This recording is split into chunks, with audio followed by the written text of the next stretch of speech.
Bonjour et bienvenue sur F1i TV, votre programme de Web TV pour découvrir le prochain Grand Prix. C'est le Grand Prix de Belgique. On sera à domicile en ce qui concerne F1i Magazine et c'est valable également pour Jérôme D'Ambrosio et pour Magali. Alors la Belgique, Magali C'est un des plus anciens du calendrier puisqu'on court dans les Ardennes belges depuis 1925. C'est vrai. Le circuit a été profondément remanié au début des années 80 en voyant son tracé diminuer de moitié.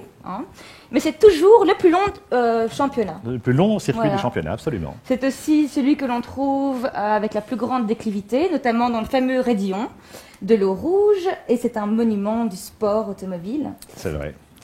C'est vraiment le rendez-vous incontournable, Jérôme. Et ce mur-là du raidillon, c'est peut-être le virage le plus spectaculaire de l'année. C'est certainement, en tout cas, il fait partie du top 3 de la saison. C'est un circuit, c'est un challenge, mais tout le monde se concentre sur le raidillon, mais il n'y a pas que le raidillon, le double gauche, le pif-paf, le blanchimont.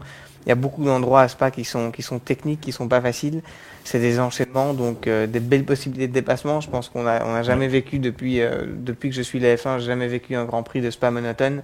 Il y a la météo qui fait aussi qui met souvent son grain de sel. Donc, 7 km, c'est long. 7 km, c'est long. C'est vraiment un Grand Prix intéressant et c'est pour moi tout particulier puisque c'est Grand Prix à la maison. J'espère qu'il y aura beaucoup de monde. Bien sûr. Tu avais gagné en GP2, enfin tu n'avais pas gagné, tu avais fait la pole en GP2 l'an dernier. Alors justement, 7 km, comment est-ce qu'on arrive à bien enchaîner les virages pour réussir le tour parfait ?